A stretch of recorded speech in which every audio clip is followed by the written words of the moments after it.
Hi guys, this is PBR. Welcome to సావిస్ studios. So సావిస్ తెలుగు నుంచి మనం మూవీ రివ్యూస్ కూడా పెడుతున్నాము.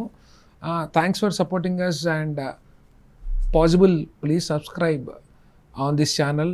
Movie updates, movie reviews, exclusive entertainment content మీకు ఈ ఛానల్లో రాబోతుంది. సో ఈ వీక్ చాలా పెద్ద సినిమాలు, చాలా చిన్న సినిమాల మధ్యలో జనరల్గా అందరూ హైప్ ఉన్నటువంటి సినిమాలకు వెళ్తూ ఉంటారు. కానీ కొంతమంది స్పెసిఫిక్గా హాలీవుడ్ ఫ్యాన్ ఫాలోవర్స్ ఎవరైతే ఉన్నారో డీసీ సినిమా వస్తుంది అంటే మార్వెల్కి డీసీకి ఉన్నటువంటి కాంపిటీషన్ మనందరికీ తెలుసు. వీళ్ళు ఒక విజువల్ ట్రీట్ చేస్తే వాళ్ళకు విజువల్ ట్రీట్ చేస్తారు. సో వీళ్ళు ఒక పెద్ద స్టార్ కాస్ట్ సూపర్ హీరోస్తో వస్తే వాళ్ళు ఒక పెద్ద స్టార్ కాస్ట్ సూపర్ హీరోతో వస్తారు. అలాగా ఈ వారం రిలీజ్ అయినటువంటి movie the flash. So flash మనకి ఫస్ట్ అంటే రీసెంట్గా జస్టిస్ లీగ్లో కనిపిస్తాడు. ఎజ్రా మిల్లర్ ఎవరైతే ఆర్టిస్ట్ ఉన్నాడో తను ఫ్లాష్గా చేయడం జరిగింది. సో ఫ్లాష్ని ఇంకొంతమందిని, బ్యాట్మ్యాన్ని, వండర్ ఉమెన్ని, ఇలాంటి గ్రూప్ అందరినీ కలిపి జస్టిస్ లీగ్ చాలా బాగా హిట్ అయింది. దానికన్నా ముందు విజువల్ వండర్ అని చెప్పుకునేటటువంటి బ్లాక్ ప్యాంథర్ లాంటి పోటీగా డీసీ నుంచి ఆక్వామెన్ని చూసాము. సో అలాంటి కేటగిరీలో ఈ విజువల్ వండర్లో మనం ఫ్లాష్ పెట్టుకోవచ్చు. అయితే ఈ సినిమాలో చాలా చాలా చాలా బ్యూటిఫుల్ ఎలిమెంట్స్ ఉన్నాయి. ముఖ్యంగా స్టోరీ. జనరల్గా ఒక సూపర్ హీరో సినిమాల్లో సూపర్ హీరోకు ఉన్న పవరు జనాలు రక్షించడము, పైనుంచి ఎవరో రావడం కాకుండా ఇండివిజువల్ స్టోరీస్ చాలా తక్కువ ఉంటాయి. అట్లా ఇండివిజువల్ స్టోరీస్లో ఒక ట్రాక్ని డెవలప్ చేస్తూ బాగా హిట్ అయినటువంటి సిరీస్ వాజ్ మనకి ముఖ్యంగా డీసీ క్యారెక్టరైజేషన్స్లో బ్యాట్మ్యాన్. ఇప్పుడు బ్యాన్ అఫ్లిక్ చేసినటువంటి బ్యాట్మ్యాన్ సిరీస్ రీసెంట్ టైమ్స్లో మనకు జస్టిస్ లీగ్ కానీ, సూపర్ మ్యాన్ ఆపాలనుకునే డౌన్ ఆఫ్ జస్టిస్లో కానీ, మ్యాన్ ఆఫ్ స్టీల్ నుంచి వచ్చిన కొత్త సూపర్ మ్యాన్ ఎవరైతే ఉన్నారో వీళ్ళ సిరీస్లు ఇండివిజువల్గా హిట్ అవుతూ, వండర్ ఉమెన్ కూడా హిట్ అవుతూ, వీళ్ళందరినీ కలిపి జస్టిస్ లీగ్లో కొత్త నెక్స్ట్ తరం వచ్చే హీరోస్లో ఫ్లాష్ రావడం జరిగింది. అయితే ఫ్లాష్కి ఒక సపరేట్ ఫ్యాన్ బేస్ ఉందని నాకు థియేటర్కి వెళ్ళిన తర్వాత తెలిసింది. అంటే చాలామంది 2014 నుంచి 23 దాకా వచ్చిన ఫ్లాష్ సిరీస్ని బాగా ఎంజాయ్ చేస్తారు. సో ఫ్లాష్ ఎలా వచ్చాడు, ఫ్లాష్ సూపర్ హీరో ఎలా తయారయ్యాడు అనేది జనాలకు ఆల్రెడీ క్లారిటీ ఉంది. అయితే ఈ పర్టికులర్ ఫ్లాష్కి వచ్చేసరికల్లా నాకు బాగా నచ్చిన విషయం ఏంటంటే ఒక భిన్నమైనటువంటి స్టోరీ. అంటే ఒక విజువల్ వండర్లో మనము ఒక ఫైటింగ్ ఎఫెక్ట్స్, లేకపోతే ఒక విఎఫ్ఎక్స్ బేస్డ్, లేదా ఇదే కాకుండా కాన్సెప్ట్ ఓరియంటెడ్లోనే ఈ సినిమాని చాలా బాగా హ్యాండిల్ చేశారని చెప్పొచ్చు.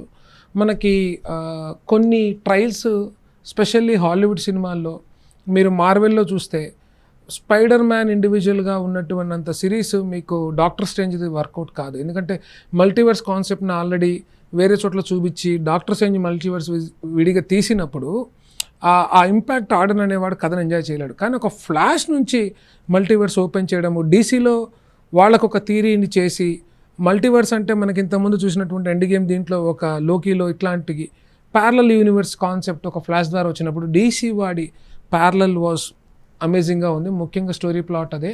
ట్రైలర్లో మీకు చూపించినట్టుగా ఫ్లాష్ అనేటువంటి వాడు వాళ్ళ అమ్మని కాపాడుకోవడానికి నేను టైం ట్రావెల్ని ఆపగలను, నేను వెళ్తాను అని బ్రూస్ బ్యానర్ ఎవరైతే అంటే మనకి బెన్ అఫ్లెక్ చేసినటువంటి బ్యాట్మ్యాన్తో మాట్లాడటంతో లోపలికి వెళ్ళటము, కాదే అనుకోకుండా అక్కడ వేరే ప్రపంచంలోకి వెళ్ళడము, వేరే ప్రపంచంలో తనలాగా ఉన్నటువంటి ఇంకో Ezra Miller, that means Barry Allen, young version Barry యాలన్ని కలవడము, అక్కడ సూపర్ మ్యాన్ బదులు సూపర్ ఉమెన్ ఉండడము, ఇలాంటివి మనం ట్రైలర్లో చూసే ఉంటాం. కాబట్టి కొత్తగా నేను స్టోరీలోకి వెళ్ళి 80% మీకు ట్రైలర్లో మీకు ఏదైతే అర్థమైందో అదే స్టోరీ ఉంది. కానీ ఇక్కడ చాలా గొప్పతనం విషయం ఏంటంటే ప్రతి 5 మినిట్కి ఒక వావ్ ఫ్యాక్టర్.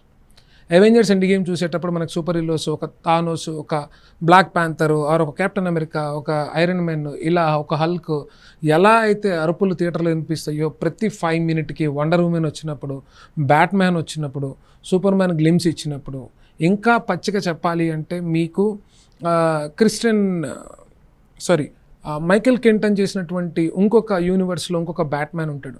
సో ఈ ఫ్లాష్ అంటే ఈ ఎవరైతే ఎజ్రా ఉన్నాడో 18 years old ఎజ్రాని, దట్ మీన్స్ బ్యారీ యాలన్ని కలిసినప్పుడు మనకి ట్రైలర్లో చూపించినట్టుగా జాడ్, క్రిప్టోనియన్ ప్లానెట్ నుంచి జాడ్ వచ్చి సూపర్ మ్యాన్ కోసం వెతుకుతూ, అలానే సూపర్ మ్యాన్ ఎవరైతే ఉన్నారో అతన్ని చంపడానికి ఈ ప్లానెట్కి వస్తే నేను నా యూనివర్స్లో కొంతమందిని కాపాడదాం అనుకుని కాపాడలేకపోయిన యూనివర్స్లో నా కాపాడతాను, తన పవర్స్ పోగొట్టుకున్నా కూడా ఒక ఫ్లాష్ ఇంకొక ఫ్లాష్ని తయారు చేయడము. అంటే మనము మెచ్యూర్డ్గా ఉన్నటువంటి ఆలోచనలకి మన యంగ్ వెర్షన్లో వెనక్కి వెళ్ళి ఒక 6 ఏళ్ల తర్వాత తీస్తే మనం కాలేజీ కుర్రోళ్ళలాగా ఉన్నప్పుడు ఒక లైఫ్ని చూసిన దానికి చాలా డిఫరెన్స్ ఉంటుంది.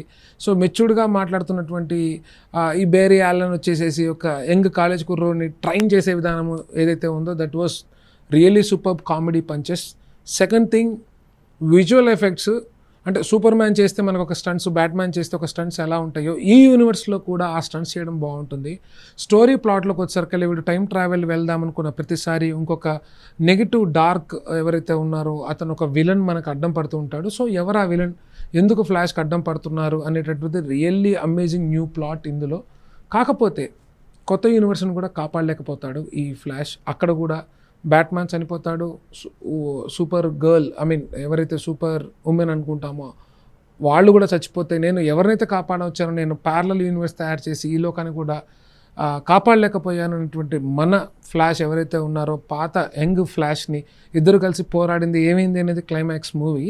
బట్ ఇక్కడ మీకు బాగా చెప్పుకోవాల్సిన విషయం ఏంటంటే ఎప్పుడో మనకి 80s 90sలో ఇట్స్ ఎ ప్లేన్ అని, లేదు ఇట్స్ ఎ ఫ్లయింగ్ సాసర్ అని, లేదు ఇట్స్ సూపర్ మ్యాన్ అని, the old supermen, old Batman అంటే మనకి ఆర్నోల్డ్ స్క్వార్జ్నెగ్గర్ విలన్గా, ఐస్మెన్గా, పెంగ్విన్ సిరీసెస్ మీరు 90s and 80s old dramas చూస్తే హాలీవుడ్లో అలాంటి బ్యాట్మెన్లు కూడా వస్తారు. అంటే దాదాపు మీకు సినిమాలో 5-6 బ్యాట్మెన్లు, 5-6 సూపర్మెన్లు, ఇలాంటి వాళ్ళందరూ కలిసి అసలు విజువల్ ట్రీట్ అని చెప్పాలి. Acting was amazing, background music, visual effects అసలు నెక్స్ట్ లెవెల్. అంటే అది ఆలోచించగలే అనమాట, నెక్స్ట్ లెవెల్లో ఉన్నాయి.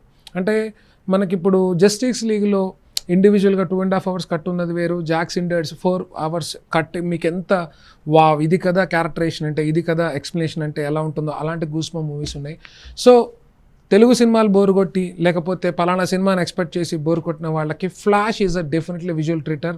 అసలు కామిక్స్ని ఎంజాయ్ చేసేవాళ్ళు మార్వెల్ టు డీసీ కంపేర్ చేసే ఒక రకంగా ఇండివిజువల్ హీరోని డీసీ ఈ స్థాయిలో పైకి చూపించి ఇందులోనే మనకి మల్టీవర్స్ కాన్సెప్ట్, ఇందులోనే మల్టీ సూపర్ హీరో కాన్సెప్ట్. అంటే మీరు captain America civil war first time థియేటర్లో చూసినప్పుడు ఇటుపక్క నుంచి ఒక 10 మంది సూపర్ హీరోలు, ఇటుపక్క నుంచి ఒక 10 మంది సూపర్ హీరోలు ఒక ఇండివిజువల్ కెప్టెన్ అమెరికా కథలో పెడితే ఎలా ఉంటుందో అలాంటి ఫ్లాష్ కథలో ఇంతమంది సూపర్ హీరోల్ని పెట్టి ఇదే ఈ ఫ్లాష్ కథని, ఫ్లాష్ ఒక క్యారెక్టర్ని, అంటే అప్పటిదాకా 14 నుంచి 23 దాకా హిట్ అయినటువంటి టెలివిజన్ సిరీస్ తోటి సంబంధం లేకుండా ఒక కొత్త కథతో, కొత్త కాన్సెప్ట్తో, కొత్త విజువల్ తోటి వచ్చాడు.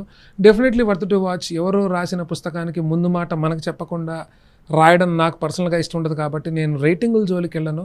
నా వరకు మళ్ళీ ఛాన్స్ దొరికితే మళ్ళీ విజువల్ ట్రీట్ కోసం మళ్ళీ నేను ఫ్లాష్ చూస్తాను.